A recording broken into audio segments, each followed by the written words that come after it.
ሰላም ተነስተልኝ ውድ የኢንፎቴመንት ሁለት የዩቲዩብ ቻናል ቤተሰቦችን የፋሲልኝ ዛሬ በጣም አዳዲስ የሆኑ ወሬዎችን ይዤላችሁ መጥቻለሁ። እንግዲህ ከሰሞኑ የተለያዩ አይነት የታዋቂ ሰዎችን በስም በመጠቀም የቴሌግራም ቻናል በመክፈት ሴቶችን እንግዲህ ፊልም አሰራቸዋለሁ በማለት በጣም ከባድ የሆነ የኮምፒውተር ማጭበርበር ወንጀል ስለፈጸመ ግለሰብ እንግዲህ እንመለከታለን። የምንመለከተው ነገር ይኖራል።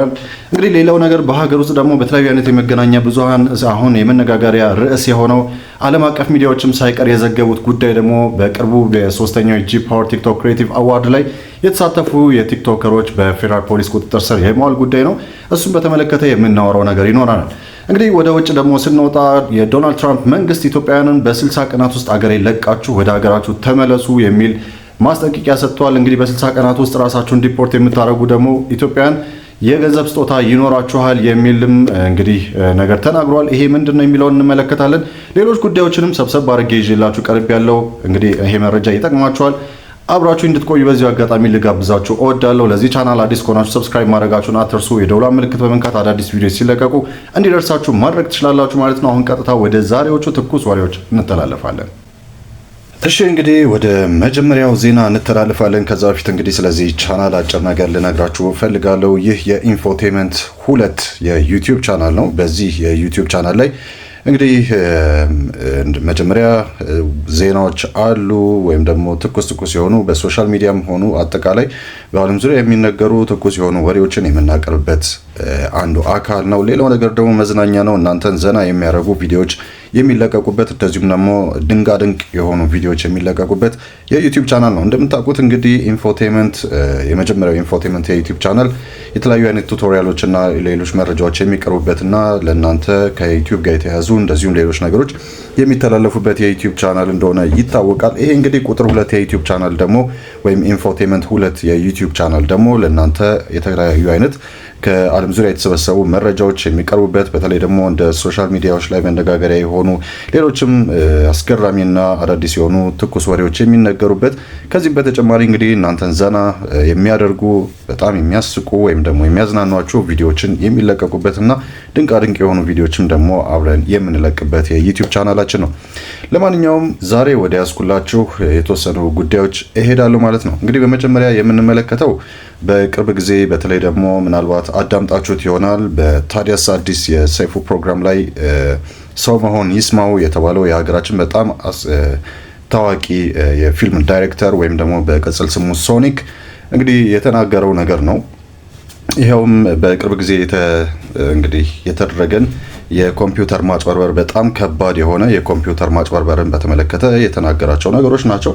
በተለይ በዚህ ረገድ አንድ ተጠርጣሪ የተለያዩ አይነት ታዋቂ የፊልም ተዋናዮችን የሀገራችን የፊልም ተዋናዮችን እንደዚሁም የፊልም ዳይሬክተሮችን ስም በመጠቀም የቴሌግራም ቻናል በመክፈት እንግዲህ የተለያዩ ፊልም መስራት እንፈልጋለን ፊልም አሰሩን የሚሉ ሴቶችን ያጭበረበረበት ጉዳይ ነው በተመለከተ ነው። እንግዲህ ከሰይፉ ፕሮግራም ላይ ቀንጨብ አድርጌ እሱን አስደምጣችኋለሁ ማለት ነው። እንግዲህ ጉዳዩ በአጭሩ ለመግለጽ ያክል ይህ እንግዲህ ግለሰብ የተለያዩ አይነት የቴሌግራም ግሩፖችን በመክፈት የተለያዩ አይነት የቴሌግራም አካውንቶችን በመክፈት በተለያዩ አይነት ታዋቂ የፊልም ተዋናዮች እንግዲህ እንደነ ሰላም ተስፋዬ እና ሌሎችም በጣም ታዋቂ የሆኑ የተዋናዮችን ስም በመጠቀም የቴሌግራም ቻናል መክፈቱን ከዛ በተጨማሪም ደግሞ ታዋቂ የፊልም ዳይሬክተሮችን ስም በመጠቀም የቴሌግራም ቻናል ወይም የቴሌግራም አካውንት በመክፈት እንግዲህ ፊልም መስራት እንፈልጋለን የሚሉና ጉጉት ያለባቸውን ሴቶች እንግዲህ በኮምፒውተር ማጭበርበር አማካይነት በጣም በርካታ የሆኑ ችግሮች እንዳደረሰባቸው እንግዲህ ተገልጿል። ይሄም ደግሞ ጉዳይ ፊልም መስራት የሚፈልጉ ሴቶችን በተለያየ አይነት አካውንት እያናገረ እስከ 200,000 ብር የሚደርስ ከዛም በተጨማሪ ደግሞ ሌሎቹንም እስከ 1.6 ሚሊዮን ብር የሚደርስ የገንዘብ ዘረፋ እንደተካሄደ ነው የሚገልጸው። ይህም ብቻም አይደለም። እነዚህ ሴቶች ያለ ፍላጎታቸው ራቁታቸውን ቪዲዮ እንዲቀረጹ ራቁታቸውን ፎቶ እንዲነሱ በማድረግም ጭምር ጾታዊ የሆነ በጣም ከባድ የሆነ የጾታዊ ትንኮሳም እና ሌሎችንም እንደዚህ አይነት የመሰል ወንጀሎችን እንደተፈጸመ ነው እንግዲህ የሚገልጽ ጉዳይ ነው። እንግዲህ ሰው መሆን ይስማው የተባለው የሀገራችን ታዋቂ የፊልም ዳይሬክተር ወይም ደግሞ ሶኒክ በቅጽል ስሙ እንግዲህ ለታዲያስ አዲስ የሰይፉ ፕሮግራም ላይ የተናገረው ማለት ነው። እስቲ እሱን ቀጨም ባርገን እናዳምጥና ተመልሰን ወደ ሌላው ዜና እንተላለፋለን። አልችልም ቆይ ታገሺ ብዙ ሰው ነው ያለው ወረፋ አለ ምናምን ይላቸዋል። እሺ ያላት ቀን ሸራተን፣ ሂልተን፣ ራዲሰን ብሉ ነው የሚቀጥራቸው። መኪና አለው፣ ጋን መኪና ውስጥ መሳሪያ አለው። በጣም ኦርጋናይዝድ ሰው ነው። ይቀጥራቸዋል። ትልቅ ሆቴል ነው። እሱ ነው ከቨር የሚያደርገው ኮስቱም በሙሉ የሚጠጡበትን የሚበሉበትን። ትረስት አለማድረግ አይችሉም እነዚህ ልጆች ይሄን ሰው። ከዛ ይመክራቸዋል ምን ማድረግ እንዳለባቸው፣ እንዳይጭበረበሩ ምናምን አደራ ምናምን ብሎ አስጠንቅቆ ኦዲሽኑን ይጠይቃትና ውጤቱን በቃ ለሶሚክ ልክለታለሁ፣ ሶሚክ ይነግርሻል ይላል። ማታ ሄዳ ሶሚክ ዛሬ ኢንተርቪው አድርጌ ነበር እንዴት ነው ትለዋለች። ራሱን ነው የምትለው ማጅ ገባ። ከዛ በጣም ጥሩ ነው አይቼዋለሁ ውጤትሽን ከ60-55 ነው ያመጣሽው። በቃ ፖዝ ኤንድ ምንድነው ኢሞሽን ነው የሚቀርሽ፣ ወደሱ አልፈሻል። እሱን እንግዲህ ሌላ ጊዜ እኔ ስመጣ ይላታል። አይ ጊዜ የለኝም ምናምን ልትል ትችላለች። እንደዚህ ነው የሚሆኑት። ግን እንደዛ ከሆነ ራሱኑ ኤርሚያስ ታደሰ በሚል ስም ነው የሚመጣው ልጁ። ኤርሚያስ ታደሰን ጠይቂው ይላታል። ስትጠይቀው ምንድነው ፖዝ ኤንድ ኢሞሽን ስትለው ምንድነው በጣም ብዙ አክተሮች እኮ አሉ እዛ ውስጥ አንዳቸውን አትጠይቂም ይላል። ከዛ ትመርጥና ሄዳ ሰላም ተስፋዬ፣ ሩታ መንግስታብ፣ በእድለ ወርቅ ጣሰው ብዙ ፌክ አካውንት አለ። ትገባና እድለ ወርቅን እድልዬ እንዴት ነሽ በጣም አድናቂሽ ነኝ ምናምን ፖዝ ኤንድ እንትን ምንድነው ስላታለች። ራሱ ነው አሁንም ፖዝ ኤንድ እንትን ማለትማ እንዲህ ነው ራቁትሽን ፎቶ መላክ ነው እንዲህ ነው ይሏታል። ራቁቴን ስትል እኛ እዚህ የደረስነው እንዴት ሆነን ነው ከየው ካልፈለግሽ ምናምን ብላ ትዘጋታለች። ከዛ እሷን ትታ ሀናንን ሄዳ ስታወራት ተመሳሳይ ነገር፣ ሰላም ጋር ስትሄድ ተመሳሳይ ነገር። በቃ ያምኑታል። ከዛ ለፖዝ ኤንድ እንትን 200 ሺህ ብር ክፈሉ ይላቸዋል ለፎቶግራፊ። 50 ሺህ ብር ቀብድ አስገቡ ይልና ምን እንደሚያደርግ ታውቃለህ? 50 ሺህ ብር ቀብድ አስገብተውለት ከዛ በሁለት ነገ ይቀጥራቸዋል ለፎቶግራፊ። ከዛ ነገ አይገኝም። ደውለው ወይ በቴሌግራም አይደውልም፣ በቴሌግራም ነው ዛሬ ቀጥረህ ነበር ሲሎ አም ሶሪ ሌላ ሰው ማነሳው ነበር አካውንት ሽላኪልኝ ብሎ ይመልስላታል። ብሩን ይመልስላቸዋል። አለማመን አትችልም። ገባ። ከዛ ከሁለት ቀን በኋላ እንዴት አረክልኝ ምናምን ትሏል። ሻሬ ቆይ ብሩ ምናምን ይላሉ። ሲሉ በቃ ሙሉን አስገቢና አነሳሻለሁ ይላታል። 200 ሺህ ብሩን ታስገባለች። ኢትስ ዌል ኦርጋናይዝድ። ከዛ በኋላ ሩም ውስጥ ያስገባቸዋል። ፎቶ እያነሳ ሳሌ ፎቶ ያነሳታል ከነ ልብሷ ያነሳና ለራሷ ነው ይልክላትና ለሰው መሆን ላኪለት ይላታል። ለሰው መሆኑ ለሚባለው አካውንት ትልካለች። ሰው መሆኑ ያይና አይ ይሄ ከ40 10 ነው አይሆንም ይላታል። ምን ላርግ ትለዋለች። እዛው ቁጭ ብለው ነው ስትለው ልብስሽን አውልቂ ይላታል። ላይ ሁሉንም ምናምን ስትል ካልፈለግሽ ታዩ አትጨቅጭቂኝ፣ ስራ ላይ ነኝ፣ ቀረጻ ላይ ነኝ ምናምን ይላል። ያጣድፋቸዋል። ኔክድ ኑድ ፎቶ ያነሷቸዋል። ከዛ በኋላ ኑድ ፎቶአቸው አላቸው፣ ቪዲዮ ይቀርጿቸዋል። ምንም ሊያመጡ አይችሉም እነዚህ ልጆች፣ ተይዞባቸዋል። ይሄ የኮምፒውተር ክራይም የሚባለው ነገር ማለት በቃ አንዲት ልጅ አንድ ቀን ማታ የዛሬ 4 ቀን ነው 5 ቀን ኤግዛክትሊ እንደዚህ አይነት ነገር ተደርጋ ማታ ተጠራጥራ ኢንስታግራሜ ላይ መታ አካውንት ልክልኛለች ስክሪንሾት፣ ይሄ ያንተ ፔጅ ነው ሶሚክ ብላ የኔ አይደለም አልኳት። አበደች። እባክህ አንዴ ደውልልኝ አለች። ስደውል ትላቀሳለች፣ ይጮሃሉ ጓደኞቿ፣ እሪ ትላለች። ምንድነው ላለው ጉድ ሆንኩ ትላለች።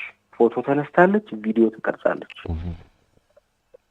ከዛ ከጓደኞቼ ጋር ሄድን፣ አገኘናት፣ አረጋጋናት፣ አጽናናናት። ምንድነው አሁን ለሌላ ቀን ቀጥሯት ነበር። አክቹአሊ ሌላ አይነት ነገር ለመፈጸም ቀጥሯታል።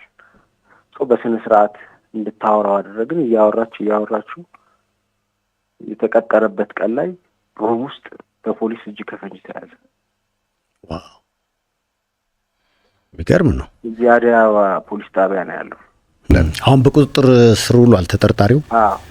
ወደ ሁለተኛው ዜና ስንተላለፍ እንግዲህ ያው የሰሞኑ በጣም ትልቁ ወሬ የዓለም አቀፍ ሚዲያዎችም ሳይቀር የተነጋገሩበት እና የዘገቡት እንደ ቢቢሲ የመሳሰሉ እና ዴይሊ ሜል የመሳሰሉ ሌሎችም የዜና አውታሮች የተናገሩት እና የተነጋገሩበት እንግዲህ እየገለጹ ያሉት ነገር በቅርቡ እንግዲህ በሶስተኛው የጂ ፓወር ቲክቶክ ክሬቲቭ አዋርድ ፕሮግራም ላይ የተሳተፉ የተወሰኑ ቲክቶከሮች በአለባበስና በተለይ ከኢትዮጵያ ባህልና ስርዓት ባፈነገጠ መልኩ በአለባበሳቸው ስርዓት በሌለው አለባበስ ተብሎ በፌደራል ፖሊስ ቁጥጥር ስር መዋላቸውን የተመለከተው ዜና ነው። ይሄ እንግዲህ ዜና እንደምታውቁት ጃኒን ጨምሮ ኢቫንን ሬስን እና ሌሎችም ተጠርጣሪዎች ከተያዙ በኋላ እንግዲህ በጊዜ ሂደት ደግሞ አዶናይ በቁጥጥር ስር እንደዋለ ሰምተናል። ከዛም በኋላ የካሜራ ወይም ደግሞ ካሜራማኑ ናፒም እንደተያዘ ሰምታችኋል። ከዛም ሌሎችም እንደ ሊልጄ በሚል የቅጽል ወይም የቲክቶክ ስሙ የሚታወቀውና በተለይ ደግሞ በቲክቶክ ላይቭ ስትሪም ላይ በጣም አጸያፊ የሆኑ እና ከተለያዩ አይነት ስርዓት ያጡ በጣም አጸያፊ የሆኑ ድርጊቶችን ይፈጽም የነበረም ቲክቶከር እንግዲህ በቁጥጥር ስር ውሏል። ሌሎችም እንግዲህ እየተያዙና ምርመራ እየተካሄደባቸው ያለበት ጉዳይ ነው ያለው። So these 3 Ethiopian TikTokers have been arrested in Ethiopia for being indecently dressed at an award ceremony. And I'm gonna be honest with you, yeah, I don't support this decision. Polisi wa Ethiopia wamemkamata Adone Berhane, mtunzi maarufu wa TikTok mwenye wafuasi milioni 4, siku chache baada ya wasanii wengine 5 kufungwa kwa kudhaniwa kuvaa mavazi yasiyo na staha. Adone alishinda tuzo ya TikToker wa mwaka kwenye tuzo za Ethiopia Creative Awards mwaka 2025. በሰዓት እንደተሰማው የተጽዕኖ ፈጣሪው የአዶናይ ካሜራማን ናፒ በቁጥጥር ስር መዋሉ ተሰማ። የ2018 የቲክቶክ አዋርድ አሸናፊ የነበረው አዶናይ ከሱ ጋር አብሮት የማይጠፋው ካሜራማኑ ናፒ በፖሊስ ቁጥጥር ስር መዋሉ ተሰምቷል። ናፒ በቁጥጥር ስር የዋለው በፌደራልና እንዲሁም ደግሞ በከተማ ፖሊሶች እየተካሄደ ባለው የባህልና ስነ ምግባር ማስጠበቅ ዘመቻ ምክንያት መሆኑ ነው የተገለጸው።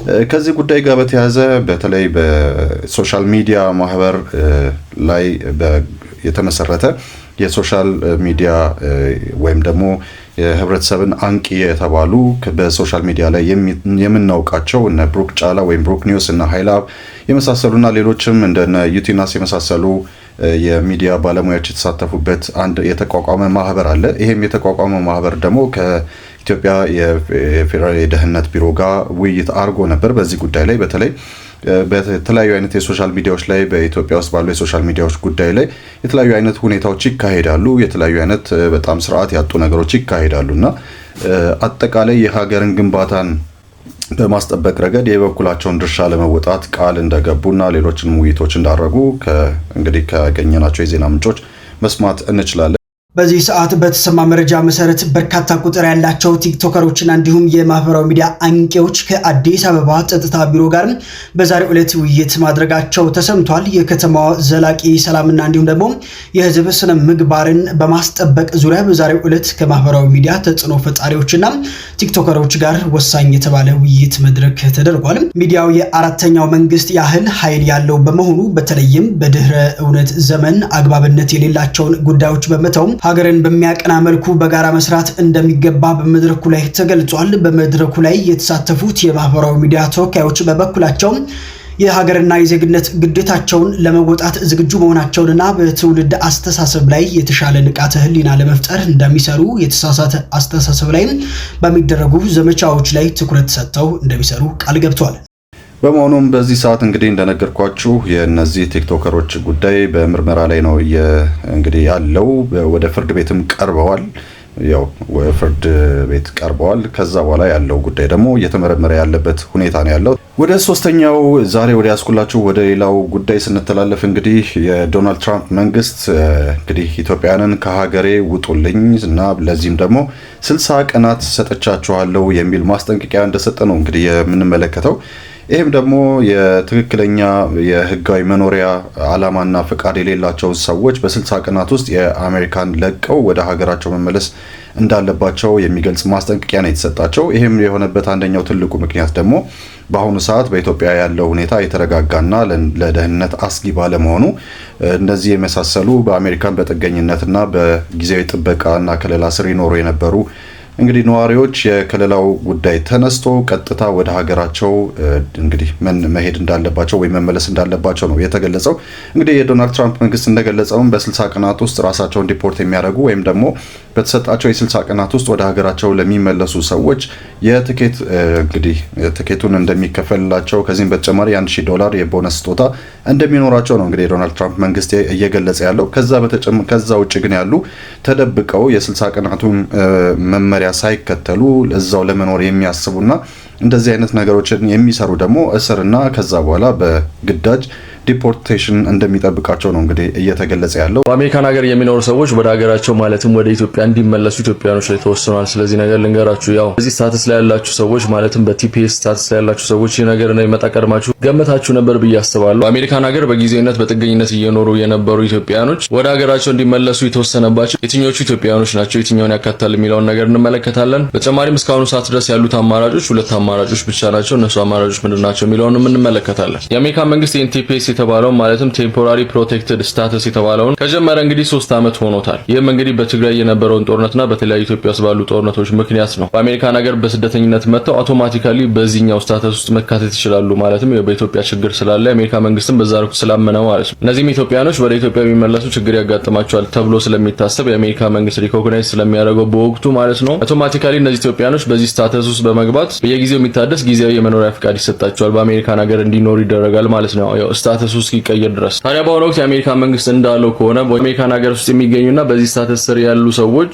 ወደ ሀገራቸው ኢትዮጵያ ቢመለሱ ካሁን በኋላ በኢትዮጵያ ያለው ሲቹዌሽን ስለተስተካከለ በእነሱ ላይ ችግር ይደርሳል ብለን ስለማናስብ ይህ ስታተስ ከኢትዮጵያ እንዲነሳና በዚህ ስታተስ ስር የነበሩ ሰዎች ወደ ሀገራቸው እንዲመለሱ ምንም ችግር አይደርስባቸውም ብሎ የአሜሪካ መንግስት ወስኗል ማለት ነው። በዚህ ምክንያት ነው ወደ ሀገራቸው ተመለሱ እያሉት ያለው። ታዲያ የአሜሪካ መንግስት ኦፈር ያደረገው በ60 ቀን ውስጥ እነዚህ ኢትዮጵያኖች ወደ ሀገራቸው ማለትም ወደ ኢትዮጵያ በፈቃደኝነት እንዲመለሱ ነው። ይህ ደግሞ ሰልፍ ዲፖርቴሽን ይባላል። ከዚህ ፊት ነግሬያቸዋለሁ። $1,000 እና በተጨማሪም እንግዲህ የፕሌን ቲኬታቸውን ይችላቸዋለሁ እያለ ነው የአሜሪካ መንግስት። ነገሩ የሚከራው ደግሞ የዚህ ነው። ፌብሩዋሪ 13 ቀን ጀምሮ ዲፓርትመንት ኦፍ ሆምላንድ ሴኩሪቲ እነዚህን ኢትዮጵያኖችን በግዴታ ማሰር ይጀምራል። አስሮም እንግዲህ ዲፖርት ያደርጋል ማለት ነው። በግዴታ የታሰረና ዲፖርት የተደረገ ሰው ደግሞ ተመልሶ ወደ አሜሪካ እንዳይገባ ይደረጋል ማለትም ያው ፋይላችሁ ላይ ስለሚጻፍ ማለት ነው። የተለያዩ ትላልቅ የሆኑ ማጋዚኖች እንግዲህ ከቨሬጅ እየሰጡት ይገኛሉ። በአሁኑ ወቅት በዓለም ዘንድ ነው መነጋገሪያ የሆነው። ታዲያ ቀደም እንዳልኳችሁ ሁለት አማራጭ ብቻ ያላችሁ ይመስለኛል በዚህ ጊዜ ማለት ነው። የመጀመሪያው እንግዲህ ሰልፍ ዲፖርት ማድረግ ነው። ራሳችሁ ሰልፍ ዲፖርት ታደርጋላችሁ፣ ወደ ሀገራችሁ ትመለሳላችሁ። ከዛ በኋላ የአሜሪካን መንግስት $1,000 ይሰጣችኋል። በተጨማሪም እንግዲህ የፕሌን ቲኬት ስፖንሰር ያደርጋችኋል ማለት ነው። ነገር ግን ዋናው ጥቅሙ ወደ አሜሪካን መመለስ የምትችሉበት ፕሮባቢሊቲ ይኖራል ማለት ነው። በፈቃደኝነት ዲፖርት ስላደረጋችሁ ታማኝ ተደርጋችሁ ስለምትታዩ